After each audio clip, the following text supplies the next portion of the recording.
존경하는 국민 여러분, 우원식 국회의장과 선배 동료 의원 여러분, 더불어민주당 원내대표 박찬대입니다. 2024년 12월 3일 22시 30분 대한민국 헌법이 유린당했습니다. 민주주의의 심장이 멈추었습니다. 그러나 우리 국민께서는 골든타임을 놓치지 않으셨습니다. 국회 앞으로 한달음에 뛰쳐나와 맨몸으로 계엄군 차량을 막아섰습니다. 국회를 봉쇄한 경찰에 항의하며 국회의원들과 보좌진의 국회 진입을 도왔습니다. 민주주의의 심장이 다시 뛰도록 심폐소생을 해주신 모든 분에게 존경과 감사의 마음 전합니다. 여러분이 민주주의를 살리고 대한민국을 지킨 주역이십니다. 노벨 문학상 수상자인 한강 작가는 소년이 온다를 준비하던 중 1980년 5월 광주에서 희생된 젊은 야학 교사의 일기를 보고 현재가 과거를 도울 수 있는가? 산자가 죽은 자를 구할 수 있는가라는 질문을 뒤집어야 한다는 걸 깨달았다고 합니다. 과거가 현재를 도울 수 있는가? 죽은 자가 산자를 구할 수 있는가? 저는 이번 12.3 비상계엄 내란 사태를 겪으며 과거가 현재를 도울 수 있는가라는 질문에 그렇다라고 답하고 싶습니다. 1980년 5월이 2024년 12월을 구했기 때문입니다. 2024년 12월 3일 23시 계엄사령부는 포고령 1호를 발표했습니다. 포고령 1호의 내용은 다음과 같습니다. 자유대한민국 내부에 암약하고 있는 반국가 세력의 대한민국 체제 전복 위협으로부터 자유민주주의를 수호하고 국민의 안전을 지키기 위해 2024년 12월 3일 23시부로 대한민국 전역에 다음 사항을 포고합니다. 1. 국회와 지방의회 정당의 활동과 정치적 결사, 집회, 시위 등 일체의 정치 활동을 금한다. 2. 자유민주주의 체제를 부정하거나 전복을 기도하는 일체의 행위를 금하고 가짜뉴스, 여론 조작, 허위 선동을 금한다. 3. 모든 언론과 출판은 계엄사의 통제를 받는다. 4. 사회 혼란을 조장하는 파업, 태업, 집회 행위를 금한다. 5. 전공의를 비롯하여 파업 중이거나 의료 현장을 이탈한 모든 의료인은 48시간 내 본업에 복귀하여 충실히 근무하고 위반 시에는 계엄법에 의해 처단한다. 6. 반국가 세력 등 체제 전복 세력을 제외한 선량한 일반 국민들은 일상생활에 불편을 최소화할 수 있도록 조치한다. 이상의 포고령 위반자에 대해서는 대한민국 계엄법 제9조 계엄사령관 특별조치권에 의하여 영장 없이 체포, 구금, 압수수색을 할 수 있으며 계엄법 제14조 벌칙에 의하여 처단한다. 이와 똑같은 포고령이 44년 전에도 있었습니다. 1980년 5월 17일 밤 계엄사령부는 포고령 10호를 통해 다음과 같은 7가지 세부 조치를 발표했습니다. 가. 모든 정치 활동을 중지하며 정치 목적의 옥내외 집회 및 시위를 일체 금한다. 정치활동 목적이 아닌 옥내외 집회는 신고를 하여야 한다. 단 관원상제와 의례적인 비정치적 순수 종교 행사의 경우는 예외로 하되 정치적 발언은 일체 불허한다. 언론, 출판, 보도 및 방송은 사전 검열을 받아야 한다. 각 대학은 당분간 휴교 조치한다. 정당한 이유 없는 직장 이탈이나 태업 및 파업 행위를 일체 금한다. 유언비어의 날조 및 유포를 금한다. 유언비어가 아닐지라도 전현직 국가 원수를 모독 비방하는 행위, 북계와 동일 주장 및 용어를 사용 선동하는 행위, 공공집회에서 목적 이외의 선동적 발언 및 질서를 문란시키는 행위는 일체 불허한다. 국민의 일상생활과 정상적 경제활동의 자유는 보장한다. 외국인의 출입국과 국내 여행 등 활동의 자유는 최대한 보장한다. 본 포고를 위반한 자는 영장 없이 체포, 구금, 수색하여 엄중 처단한다. 1980년 5월의 포고령과 2024년 12월의 포고령은 쌍둥이처럼 빼닮았습니다. 유언비어 날조가 가짜뉴스, 여론조작, 허위 선동으로 대체되었을 뿐 정치 활동을 금지하고 언론 출판을 통제하며 집회와 파업과 태업을 금지하며 위반하면 처단하겠다고 밝히고 있습니다. 12.3 비상계엄 선포 소식을 접했을 때 1980년 광주가 떠올랐습니다. 당시 계엄군은 계엄 포고령 위반을 빌미로 수천 명의 광주 시민들을 체포하고 연행하고 구금했습니다. 심지어 학살도 자행했습니다. 그러나 계엄군의 통제하에 놓인 언론은 광주의 비극을 단 한 글자도 보도하지 못했습니다. 민주주의를 위해 저항하는 광주 시민들은 불온한 폭도로 매도됐습니다. 만일 12월 3일 윤석열의 비상계엄에 분개하여 국회로 뛰쳐나온 시민들이 없었다면, 경찰 봉쇄를 뚫고 국회 담장을 뛰어넘은 국회의원의 숫자가 모자랐다면, 헬기를 타고 국회로 난입한 계엄군이 표결 전에 국회의원들을 끌어냈다면, 계엄군 지휘관들과 군인들이 부당한 명령을 적극 따랐더라면 지금 대한민국은 80년 5월의 광주와 다르지 않았을 것입니다. 국회는 포고령의 근거에 강제 해산되고 국회의원들은 계엄군에 체포되어 어딘지 모를 장소로 구금되었을 것입니다. 일부는 고문을 받거나 반국가 세력 또는 체제 전복 세력으로 내몰려 처단되었을 수도 있습니다. 언론사는 계엄군에 의해 통제되고 모든 보도 내용은 사전 검열되고 정부를 비판하는 보도는 단 한 줄도 내보내지 못했을 것입니다. 검열을 반대하는 언론인은 포고령에 따라 처단 대상이 되었을 것입니다.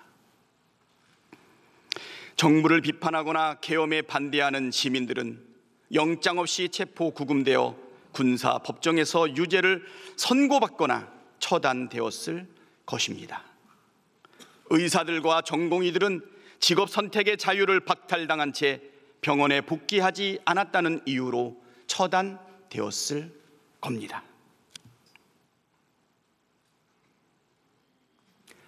우리가 아는 계엄, 우리가 실제로 겪었던 계엄은 바로 이런 것입니다.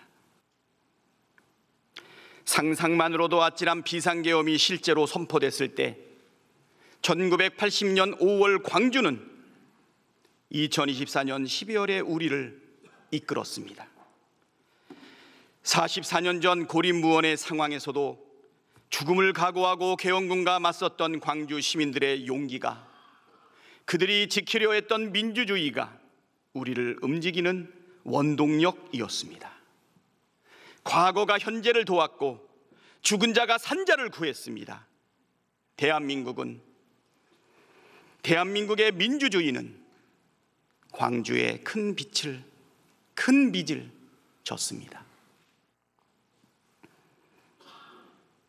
존경하는 선배 동료 의원 여러분, 12상 비상계엄은 명백한 위헌이며 중대한 법률 위반입니다. 헌법이 정한 비상계엄의 절차와 요건을 전혀 갖추지 못했으며 헌법의 내란죄, 직권남용 권리행사죄, 특수공무집행 방해죄 등과 같이 국민의 생명 및 안전, 국가의 존립과 기능, 국민 주권주의, 민주주의와 법치주의를 침해했습니다. 헌법 제77조 제1항은 계엄의 요건을 전시, 사변 또는 이에 준하는 국가 비상사태에 있어서 병력으로서 군사상의 필요에 응하거나 공공의 안녕 질서를 유지할 필요가 있을 때로 규정하고 있습니다. 그러나 전시나 사변, 이에 준하는 국가 비상사태는 없었습니다. 계엄을 선포한 때에는 대통령은 지체 없이 국회에 통고하여야 한다는 헌법 제77조 제4항도 지켜지지 않았습니다.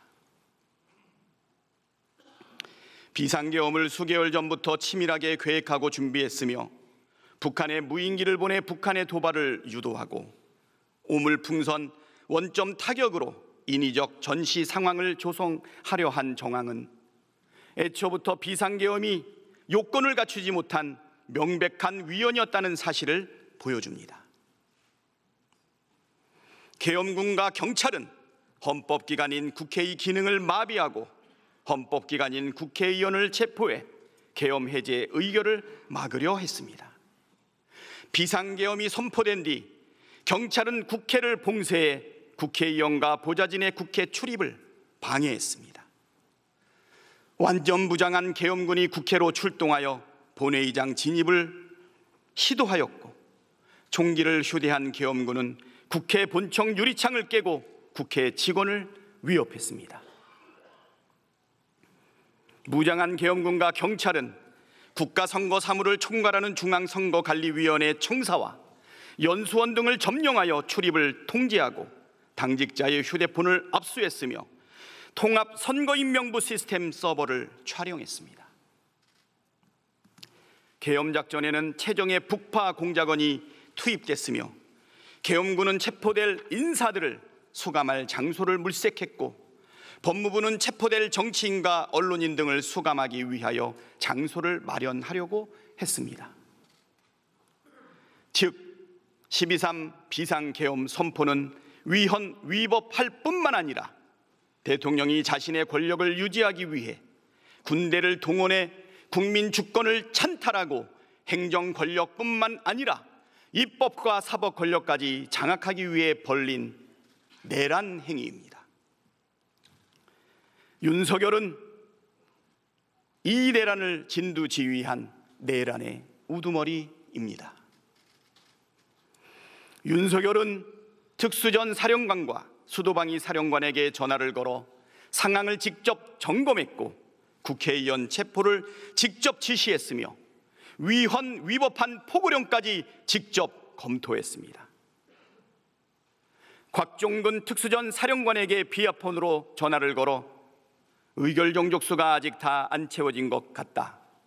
빨리 문을 부수고 들어가서 안에 있는 인원들 끄집어내라고 지시를 했고 홍장원 국가정보원 제1차장에게 전화를 걸어 이번 기회에 다 잡아들여 싹 다 정리해 라며 국회의장, 국회의원 등 정치인, 전 대법원장 및 전 대법관 등 법조인, 방송인, 시민사회 인사 등에 대한 체포를 지시했습니다. 경찰이 장악할 대상 기관과 인물이 적힌 문서를 경찰청장에게 하달하기도 했습니다.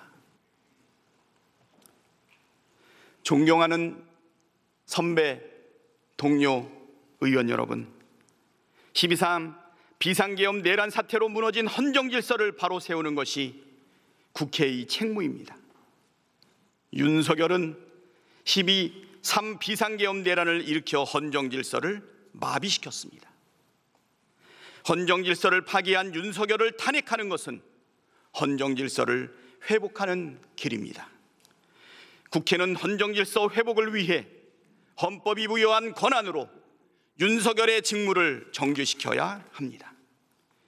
이 길이 비상계엄 사태를 가장 빠르고 질서 있게 수습하는 방법입니다.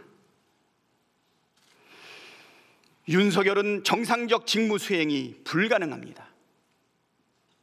12월 3일 위헌 위법한 비상계엄 선포와 12일 대국민 담화에서도 드러난 것처럼 극단적 망상에 사로잡혀 이성적 사고와 합리적 판단이 불가능한 상태입니다. 즉각 직무를 정지시키지 않는다면 또다시 어떤 무모한 일을 저지를지 알 수 없습니다. 당장 직무 정지시키는 것이 바로 국민과 나라를 위한 길입니다. 윤석열은 대한민국 최대 리스크입니다. 12.3 비상계엄 내란 사태는 우리나라의 경제, 외교, 안보, 국격에 큰 충격파를 가했고 지난주 탄핵이 불발하면서 위기는 더욱 증폭되었습니다. 다시 탄핵안이 부결된다면 대한민국은 회생 불가능한 상태로 진입할 것이 자명합니다.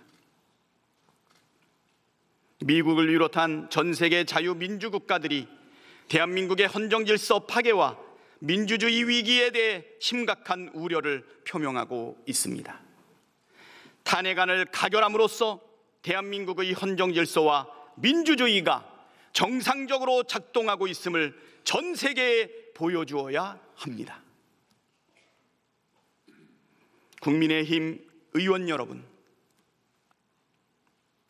마지막 기회입니다. 역사의 문을 뛰쳐나가는 신의 옷자락을 붙잡으십시오. 헌법 제1조 1항 대한민국은 민주공화국이다.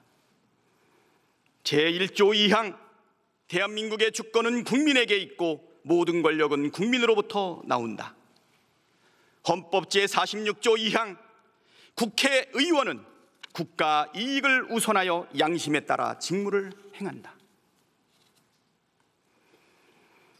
민주공화국 대한민국의 일원으로서 국민을 대표하는 국회의원으로서 국가 이익을 우선하여 양심에 따라 찬성 표결을 해 주십시오. 국가적 위기 앞에 당리당략을 앞세우는 것은 국민에 대한 반역이자 헌법상 국회의원의 책무를 저버리는 행위입니다. 엄중한 시국의 절박한 심정으로 호소드립니다. 대한민국의 명운이 국회의원 한 분 한 분의 선택에 달려 있습니다. 탄핵에 찬성함으로써 헌정질서를 파괴하는 자는 반드시 단죄받는다는 역사적 교훈을 남겨주시길 호소드립니다. 탄핵에 찬성함으로써 대한민국의 모든 권력은 국민으로부터 나온다는 헌법 정신을 실현해 주시길 호소드립니다. 탄핵에 찬성함으로써 대한민국의 민주주의가 굳건하다는 점을 세계 만방에 보여주시기를 호소드립니다. 고맙습니다.